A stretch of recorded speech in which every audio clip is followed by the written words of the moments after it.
자, 네, 안녕하세요. 일반화 김홍영이고요. 자, 지금 준비한 요 강의는 그쵸, 특강 연력학, 이상기체 연력학에서부터 화학 반응의 연력학까지 이제 6시간 동안 한번 쫙 정리했는데 그 내용을 그냥 복습 겸 어떤 게 중요했고 어떤 내용이 있었다는 걸 그냥 쫙 써머리 할게요. 그래서 역시 그 유인물에서 첫 페이지에서부터 한번 같이 쭉 훑어보면서 아, 이런 내용이 있었지라는 거 한번 쭉 상기해보고 전체 과정 한번 쭉 정리하고 특강을 마무리하는 걸로 하죠.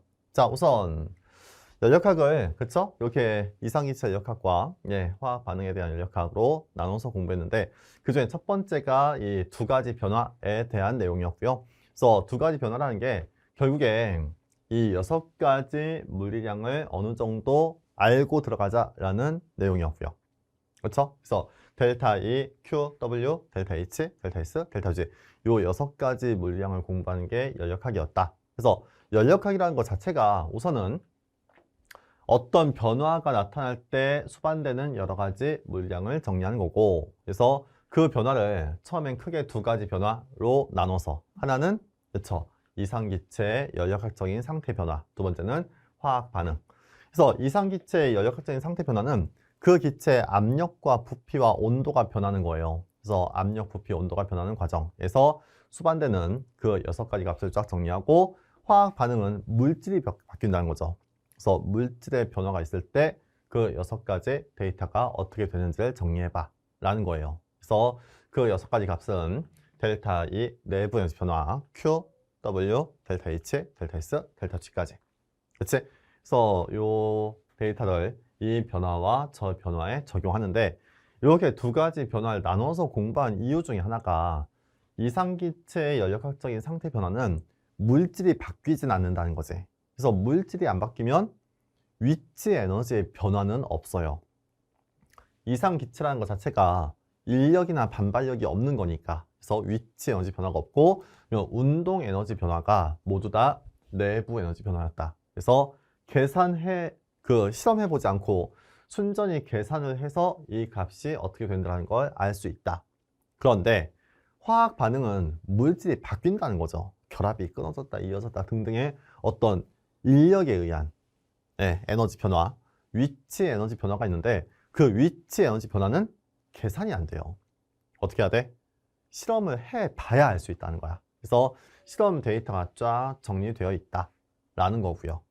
오케이. 그래서 요 6가지 값을 좀 자세히 하나씩 봤었는데 첫 번째 델타 E를 델타 U라고도 하고 내부 에너지 변화.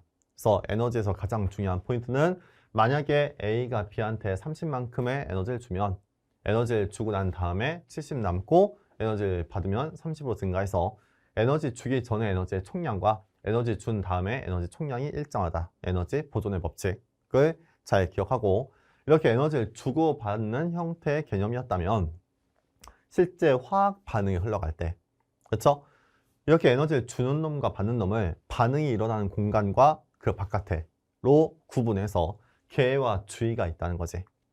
자, 그리고 이제 개와 주의 사이에 에너지가 왔다 갔다 할 수 있는 경로가 두 가지가 있는데 하나가 열이고 하나가 일이었다. 그래서 이 개에서의 에너지 변화를 구할 때 직접적인 에너지가 얼마인지를 판단을 못하니까 약간은 간접적으로 에너지가 얼만큼 방출되고 들어왔지? 라는 걸 측정을 해요. 그래서 열량과 일의 양을 계산하면 델타 E를 판단할 수 있다. 그래서 연력학 1법칙을 이렇게 쭉 정리했고 두 번째, 열량은 열량계 통해서 구하면 되고 그래서 물질의 양과 상수와 온도 변화 통해서 열의 양을 구할 수 있다. 라는 걸 정리했고 그 다음 1은 부피 변화 가지고 W가 구성된다. 그래서 W 구하는 기본식은 꼭 기억해 주세요. 그래서 W는 이게 이제 기본식이에요.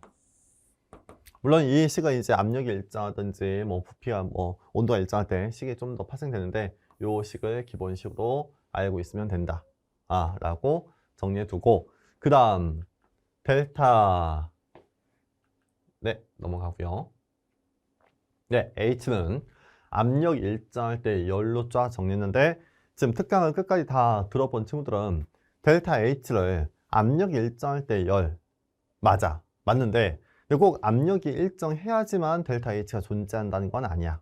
그래서 델타 H가 뭐다라고 하는 걸 꼭 압력이 일정할 때 열로만 기억하지 마시고 델타 H는 델타 S와 델타 H를 통해서 델타 G를 구할 수 있는 반응의 자발성을 평가할 수 있는 어떤 함수 중에 하나고 그 함수를 압력이 일정할 때 열로 정리되기 때문에 그래서 실험한 데이터는 다 압력이 일정할 때 열로 델타 H가 쫙 나와 있는 거다라고 기억하시면 돼요. 그 다음 델타 S가 T분의 Q 그렇죠? 근데 Q 가역에서 열을 온도라는 걸 걔에 대한 델타 S라고 정의한다 라는 거 하고 델타 G가 이렇게 표현된다는 건 또 굉장히 중요한 식이고요.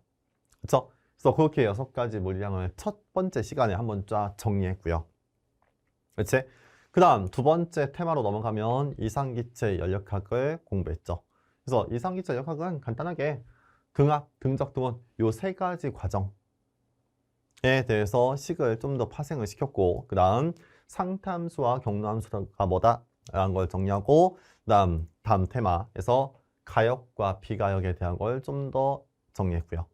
자, 우선 이상기체 연력학은 이게 다 계산이 가능하다는 거잖아. 그렇지? 그래서 압력이 일정한 과정, 부피가 일정한 과정, 우선은 온도가 일정한 과정 3가지로 공부했고 나중에 심화이론 들어가면 단열 과정이나 뭐 자유팽창이나 다양한 형태도 더 정리하긴 할 거예요. 근데 우선은 이 3가지만 정리하자라는 거고요. 그래서 등압 과정에서는 온도와 부피가 정비례하죠. 등적은 온도와 압력이 정비례하고 등호는 압력과 부피가 반비례한다. 그래서 이 3가지 과정에 대해서 그 6가지 물리량식을 쫙 정리해 봐요. 그래서 등압 과정에서 델타 E 그쵸? 연력학 1법칙이죠. Q 플러스 W.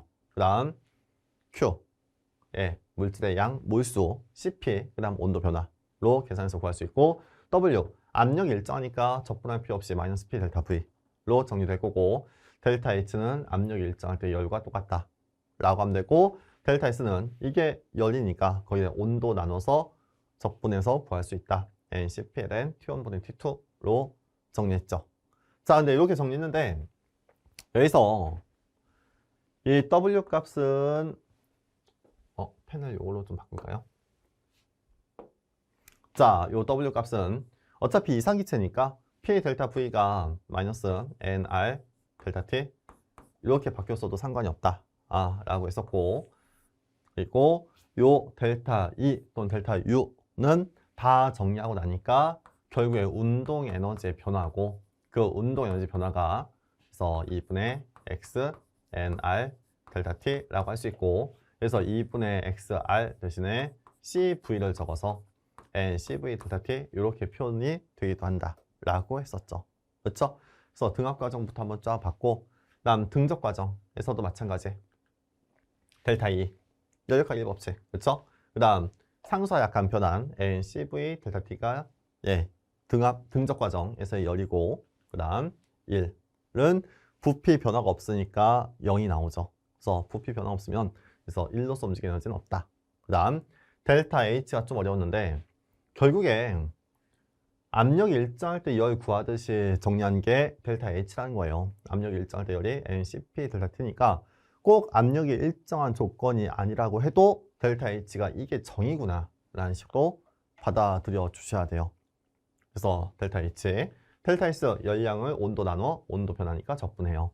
그렇죠? 그래서 이렇게 5가지 함수로 등적도 공부했고 자, 등압과 등적의 식을 조금 정리한 이후에 CV와 CP라는 상수가 나왔지. 그래서 그 CV가 뭐고 CP가 얼마다? 라는 걸 자세히 한번 쭉 증명했고요. 그쵸? 근데 CV와 CP 공부할 때 중요한 건 그래서 부피가 일정하면 가해진 열이 다 온도 증가에 쓰이고 압력이 일정하면 가해진 열 중에서 일부분은 부피 증가하는데 사용되기 때문에 똑같은 열 가하면 이게 더 많이 뜨거워진다 라고 했었고 요걸 쫙 정리할 때 포인트가 요거예요. 어찌 보면 이상기체 연력학에서 이 개념 자체를 알고 있는 게 제일 중요할 것 같기도 해요. 이게 뭐야? 그렇죠? 이상기체 에너지는 모두 다 운동 에너지였다. 뭐가 없다? 위치 에너지가 없다. 그래서 이상기체 내부 에너지 변화는 모두 다 운동 에너지의 변화였다. 그 다음 운동 에너지는 2분의 x nRt로 정의되니까 그게 변하는 건 2분의 x nr 델타 t로 표현된다. 그래서 모든 이상기체의 변화의 내부 에너지 변화는 요거다라고 할 수 있다는 거죠. 그치? 그래서 요거는 개념적으로 좀 잘 기억해 주셔야 그 다음 연력하기 조금 어렵지 않게 확인이 돼요. 자, 그 다음 CV와 CP 값을 이제 증명할 때 CV는 어차피 내부의 변화가 요 QV라고 해야 되는데 어쨌든 내부 에너지 변화가 열과 1 더한 거야. 근데 그게 운동 에너지의 변화였고 그 다음 Q 값은 NCV 델타 T가 될 거고요. W는 0이니까 요 운동 에너지 변화를 열량과 똑같다라고 할 수 있다는 거지. 그래서 N 약분하고 델타 T 약분하니까 CV는 2분의 XR로 표현돼요. CP도 마찬가지. 그렇지? 그래서 CP도 그래서 내부 에너지 변화는 결국에 요 열과 1 더한 거고 그게 운동 에너지 변화고 다음 열은 그쵸 NCP 델타 T로 하면 되고 1은 마이너스 P 델타 V라고 하면 되는데 요 마이너스 P 델타 V를 이렇게 바꿨어도 괜찮다는 거죠. 그쵸? 그게 운동 에너지 변화였다. 약분할 거 다 약분하니까 CP가 2분의 XR 플러스 R로 표현된다. 그래서 이게 CV고 이게 CP인데 네, CV를 꼭 부피 일정할 때 사용하는 상수라고 기억하면 안 되고 그냥 2분의 XR 이 CV 그렇죠? 2분의 XR 플러스 R이 CP 그렇게 공부해야 앞으로 안 헷갈리게 된다는 거야. 그래서 기체 종류마다 CV와 CP 값이 굉장히 다양하죠. 그래서 기체 분자가 단원자 이상 기체면 CV가 2분의 3R, CP가 2분의 5R, R만큼 크고요. 만약에 직선형, 선형 분자는 회전운동 2개가 포함돼서 2분의 5R, 2분의 7R로 표현되고 비선형 분자는 회전이 3개 추가돼서 2분의 6R과 2분의 8R로 표현되고 결국에 CP가 항상 R만큼 더 크다는 건 모든 기체가 다 똑같게 구성되죠. 그래서 문제가 만약에 굉장히 좀 함정 형태로 나오면 이 선형 분자나 비선형 분자에 대한 CV나 CP가 나올 수도 있어요. 근데 보통은 단원자 이상 기체에 대해서 많이 언급을 하긴 해요. CV, CP 알아두시고 자 그리고 이제 공부했던 게 이제 등온 온도에 일정하면 운동 에너지의 변화가 없어요. 그래서 델타는 0이고 Q와 W가 각각은 0은 아니야. 근데 더해서 0이 돼야 되니까 그렇지? 그래서 각각의 값을 W 먼저 적분해서 값을 구하고 이거와 똑같은 크기만큼의 열이 출입된다. 그래서 부호는 반대고 크기는 동일한 열 얻은 것만큼 일을 하는 과정이 등온 과정이었다. 라고 생각했고 델타 H도 NCP 델타 T라고 하니까 이게 0이 나오죠. 그렇죠? 그 다음 엔트로피 변화 이게 열이고요. 열량의 온도 나누면 온도가 일정하니까 약분해서 NR, LN, V1분의 V2 이건 저 뒤에 화학 반응 연력학 공부할 때도 이걸 좀 사용했지. 그 다음 온도 일정하면 델타 G를 정의할 수 있다. 그래서 델타 G가 델타 H 빼기 온도 델타 S인데 델타 H는 0. 그쵸? 델타 S는 요거.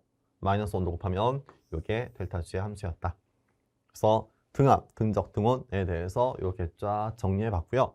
그래서 문제도 한번 풀어봤고 그 다음에 요 내용을 요 큼지막한 표에 한번 쭉 채우면서 이 식들을 다 외워야 된다는 거지. 그래서 아무것도 없는 빈 종이에다가 Q에서부터 델타 G까지 한번 쭉 써봐 라면 다 쓸 수 있어야 돼요. 그치? 그래서 결국에 다 채우면 이렇게 표가 완성이 될 건데 요거는 꼭 암기 형태로 정리해 두자. 그쵸? 그래서 이상기체 인력학의 공식 정리한 것까지가 두 번째 테마였었고 세 번째 테마가 조금 어려웠는데 세 번째 테마는 좀 전에 정리한 그 함수가 그쵸? 이거 먼저 볼까요? Q와 W는 이게 경로 함수예요.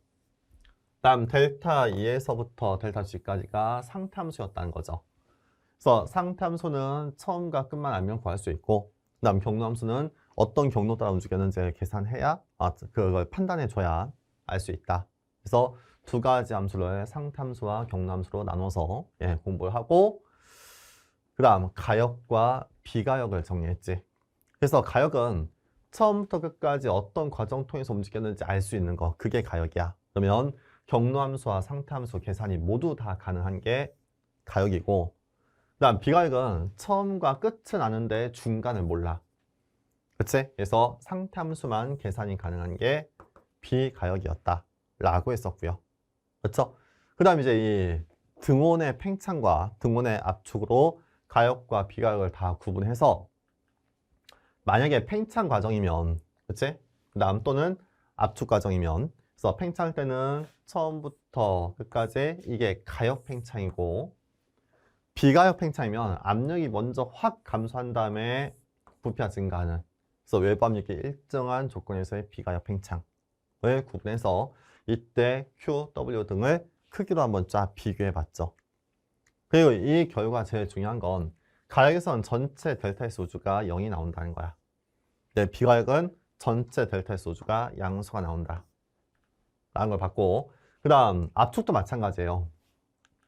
그래서 이렇게 압축되는 과정에서도 가역 압축은 이렇고 비가역 압축은 압력 먼저 증가해서 줄어든다.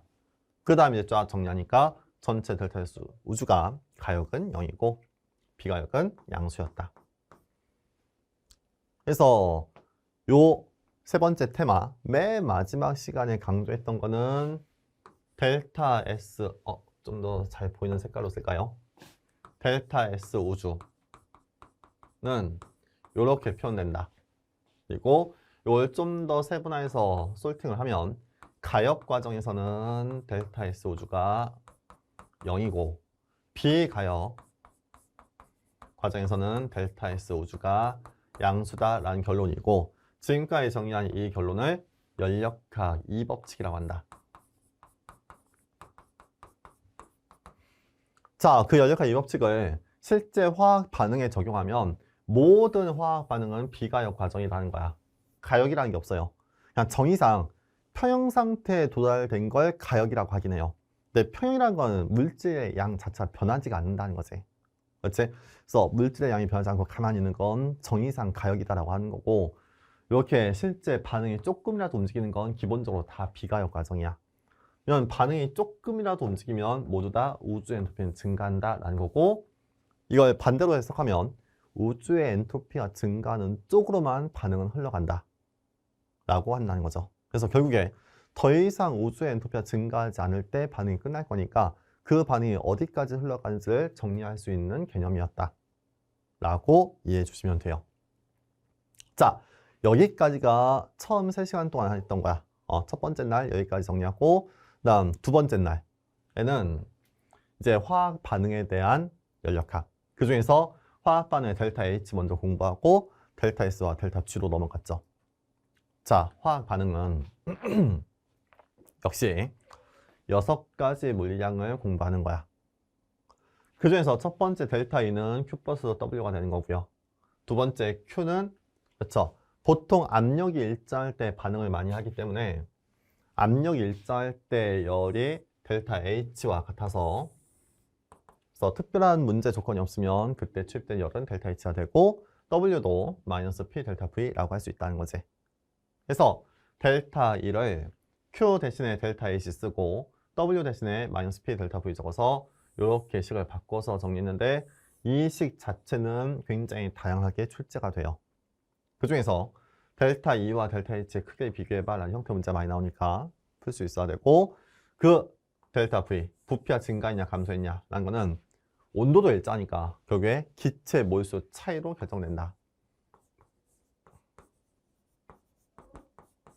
기체 몰수가 증가하면 부피 증가하는 거고, 기체 몰수가 감소하면 부피 감소한다. 그래서 델타 E와 델타 H의 크기를 비교할 수 있었다 라고 기억하시고, 실제 이 밑에 데이터는 이제 실험을 다 해봐야 알 수 있는데, 정확하게 표현하면 델타 H와 델타 S 이 두 가지 실제 실험 값을 이용해야 돼요.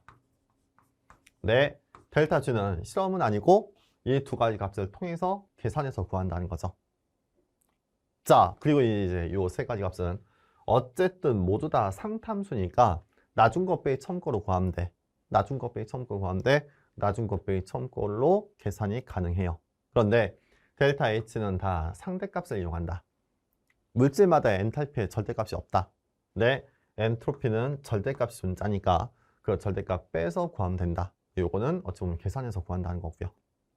그러면 요 실험 데이터가 어떻게 정의가 됐고 실험값을 어떻게 활용하지? 라는 이 세 가지에 좀 더 집중해서 다시 한번 솔팅을 해보면, 정리해보면, 자, 화학 반응은 보통 상온, 상압 25도씨 1기압 조건에서 반응할 때 1기압으로 표준 상태면 델타 H 노트, 델타 S 노트, 델타 G 노트로 표현할 수 있고 델타 H 노트를 구하는 건 좀 다양한 상대값들이 존재한다. 그 중에 하나가 표준 생성열, 표준 결합 에너지, 표준 연소열 등등등 여러 가지 데이터가 있다.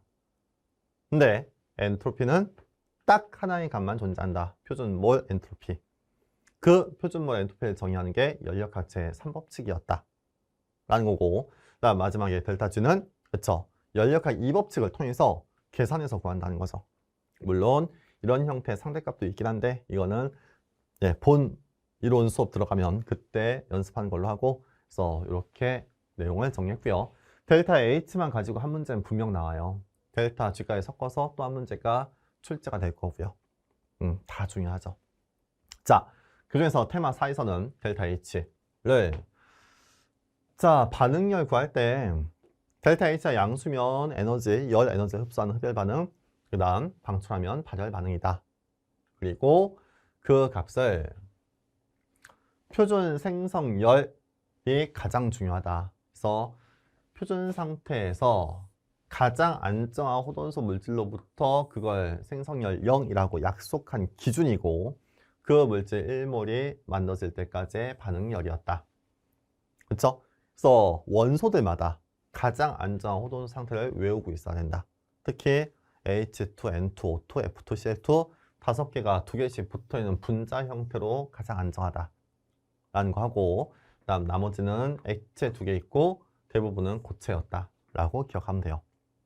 그래서 자, 여러 가지 데이터가 표로 쫙 나왔는데 이걸 딱 보면 다 어떤 화학 반응에 대한 반응열이구나 라는 걸 떠올릴 수 있으면 돼요. 오케이. 그 다음 결합 에너지요. 결합 1몰을 끊을 때 에너지. 그래서 결합 에너지도 그 각각의 결합 에너지가 얼마다는 걸 시험적으로 쫙 나왔지. 그래서 결합 끊을 때 얼만큼의 엔탈피가 열 에너지가 가해져야 될지가 되어 있고 이것도 이제 어떤 반응열을 구할 수 있는 함수 중에 하나였다 라고 했고 연소열 같은 경우는 이 몇 가지 반응식만 외우면 돼요. 그래서 탄소를 연소시키면 CO2가 나온다. 그래서 탄소 흑연의 연소열과 CO2의 생성열이 똑같다. 또 수소를 연소하면 물 액체가 나온다. 그래서 수소기체 연소열과 물 액체 생성열이 동일하다. 정도만 기억해 주시면 되고 요 데이터를 통해서 반응열 구할 수 있다. 자, 넘어가죠. 그 다음 델타 S와 델타 G예요. 그래서 델타 H는 여러 가지 실험 데이터가 있으니까 그거 이용해서 구하면 돼. 델타 S는 표준 몰 엔트로피 통해서 구하고 델타 G는 계산해서 구한다. 그렇게 해서 델타 G를 구하면 이 반응의 자발성을 도출해낼 수 있다. 자, 우선 델타 S는 표준 몰 엔트로피라고 하는 어떤 절대값 하나만 존재한다는 거죠.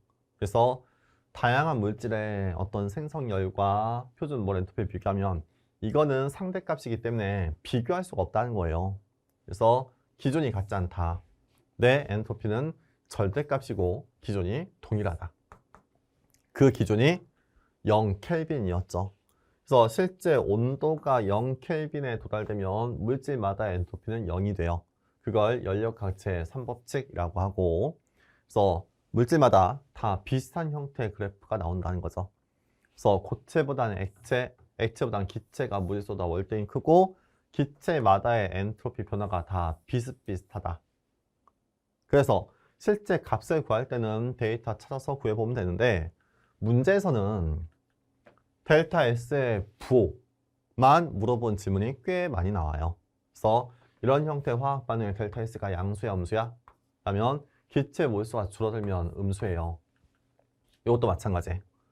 이 형태의 화학 반응의 델타 S는 기체 몰수가 증가하면 양수예요. 고체는 또 상관이 없다는 거죠. 고체 엔트로피는 굉장히 작으니까. 그래서 기체 몰수 변화 가지고 델타 S의 부호를 예상할 수 있었다. 라는 걸 또 잘 기억하시고. 됐죠? 그 다음 델타 G예요. 연력학의 이제 하이라이트가 델타 G를 이해하는 거죠. 연력학체의 2법칙부터 시작해요. 그래서 열역학 이 법칙은 비가역적인 변화가 나타날 때 우주 엔트로피는 증가한다. 네, 화학 반응 기본적으로 다 비가역적인 변화였다. 그래서 반응이 흘러가면 항상 우주 엔트로피가 증가한다. 우주 엔트로피 증가한 쪽으로 반응이 진행이 된다. 그래서 개에 대한 델타 S와 주에 대한 델타 S의 합이 우주에 대한 델타 S였고, 그쵸? 그 다음 개와 주의 사이에 열이 투입되는 걸로. 그래서 개에서의 델타 S는 실험 데이터 통해서 구함되고, 내 주위의 델타 S는 개에서부터 투입된 열에 의해서 결정된다. 그래서 주위의 델타 S가 이렇게 표현되지라는 건 잘 기억하세요. 자, 여기까지는 항상 적용할 수 있는 식이고, 공식이고, 그 다음 요걸 이렇게 바꾸는 건 등합 과정에서만 Q 값을 델타 H로 바꿔 쓸 수 있는 거고요. 그쵸? 그래서 주위의 델타 S 대신에 이렇게 바꿔 쓰고 그걸 양변에 마이너스 5도 곱하면 델타 G가 이렇게 표현된다는 거지. 이게 법칙이야. 그래서 열역학 이 법칙을 표현할 수 있는 방식이 굉장히 다양하다. 그래서 비가역적인 변화가 나타나면 우주 엔트로피가 증가한다 라고 할 수도 있는데, 좀 더 화학적으로 표현하면 어떤 반응이 흘러가면 항상 개에 대한 자유에너지는 감소한다 라고 보시면 돼요. 그래서 반응 전과 후를 비교하면 항상 자유에너지가 감소해야 돼. 개에 대한 자유에너지는 항상 감소해야 돼요. 그걸 반응에다 적용하면, 이것도 볼까요? 반응에 적용하면 항상 개에 대한 자유에너지는 감소해야 된다라는 걸 화학 반응에 적용하면 개의 자유의 변화가 감소한 쪽으로 반응이 진행된다. 정반응 갈지, 역반응 갈지를 자유에너지 통해서 구할 수 있다. 그래서 이제 마지막 테마로 이어나가서 이 두 가지를 좀 구분할 수 있어야 돼. 개에 대한 자유에너지는 항상 음수예요. 이건 법칙이에요. 열역학 이 법칙을 표현한 또 다른 방식이야.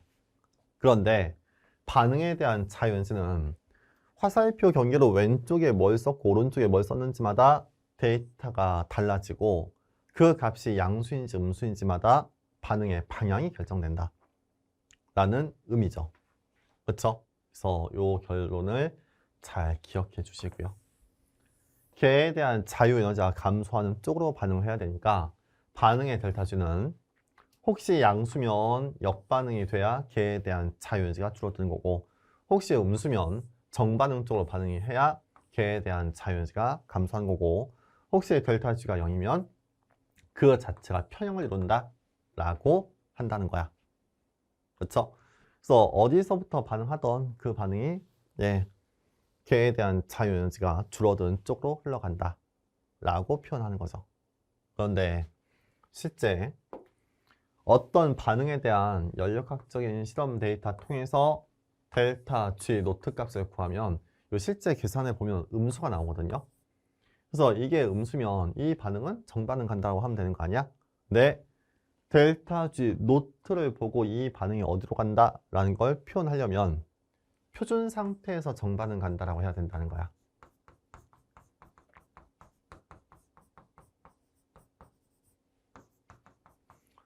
그래서 표준 상태에서 정반응이 자발적이다라고 해야 되고, 표준 상태는 용기 안에 반응물과 생성물이 모두 다 존재해야 된다는 거죠. H2도 있어야 되고 O2도 있어야 되고 H2도 있어야 돼요. 각각각이 얼만큼씩 있어야 돼? 모두 다 1기압씩 존재해야 돼요. 그래서 세 기체가 모두 다 1기압씩 존재할 때 반응 시작하면 정반응 가요. 근데 만약에 이 중에서 하나라도 1기압이 아니면 그땐 델타 G 노트로는 알 수 없고 델타 G를 구해야 된다는 거지. 그래서 델타 G 노트와 델타 G를 구분할 수 있어야 된다 라는 거고, 그래서 그걸 구분할 때 자, 온도가 만약에 25도씩 아닐 땐 어떻게 하지? 면 온도가 변해도 델타 H와 델타 S는 변하지가 않는다라는 게 보통 일반화학에서의 어떤 근사이기 때문에 거의 안 변해요. 그래서 요 식에서 온도만 바꾸면 된다라는 거고, 물질의 양이 1기압이나 1몰롱도가 아닐 땐 어떻게 구해? 그러면 그걸 유도한 공식이 이렇게 표현되더라는 거죠. 그치? 그래서 이 값을 구해서 정반응 갈지 역반응 갈지를 알 수 있다. 그래서 이 그래프는 온도가 변해도 델타 H와 델타 S가 거의 변하지 않는다는 걸 보여주고 있는 거예요. 델타 G는 크게 변하는 거고요. 그렇죠? 그래서 요걸 표로 표현해 준 거고, 그다음 이걸 유도한 과정이 조금 어려웠어가지고 저는 이런 형태의 어떤 식의 유도를 요 형태의 그래프에서 정리했죠. 그렇죠? 그래서 이 빈칸을 한번 쫙 채웠었는데, 야, 빠르게 이 빈칸을 또 정리해보면, 자, 이 기압부터 이 기압까지의 어떤 자유에너지 변화. 그러니까 결국에 이제 전체 요거 구하는 게 목적이야. 근데 이걸 구하기 위해서 계산 가능한 경로를 정한다. 그 계산 가능한 경로라는 거는 중간에 표준 상태를 거쳐가면 된다는 거야. 1기압을 거쳐가면 된다는 거죠. 그래서 지금 가, 나, 다 세 과정 중에서 요 나 과정이 표준 상태에서의 화학 반응이죠. 그럼 이게 델타 H 노트예요. 델타 S 노트고요. 델타 G 노트가 되는 거죠. 그런데 가하고 다는 화학 반응이 아니고 이상기체 연력학이기 때문에 이상기체 등원 과정의 요식 또는 델타 S는 NR, LN, V1분의 V2라는 요식, 델타 G도 마이너스 NRT, LN, V1분의 V2라는 요식들을 통해서 계산할 수 있었다. 그렇죠? 이것도 이상기체 연력학이죠. NCP, 델타 T요. NR, LN, V1분의 V2 마이너스 NRT, LN, V1분의 V2를 계산해서 쭉쭉쭉 정리하면 전체 값들을 구할 수 있었는데, 그 중에서 이것만 한 번에 구할 수 있는 공식이 어떻게 돼? 라면 이걸 한 번에 구할 수 있는 공식이 요거라는 거죠. 그치? 그래서 요 내용에서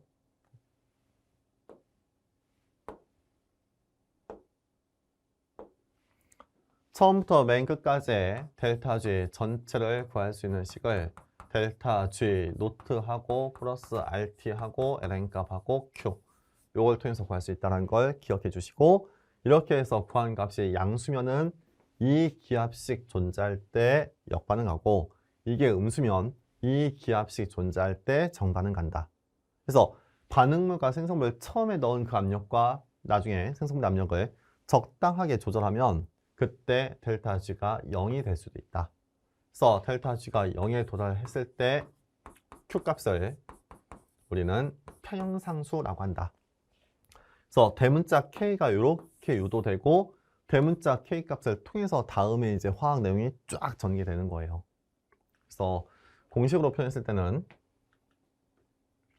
이렇게 델타 G가 0일 때 Q 값이 K가 된다. K가 이렇게 정의가 되는구나 라는 의미였고, 그렇죠?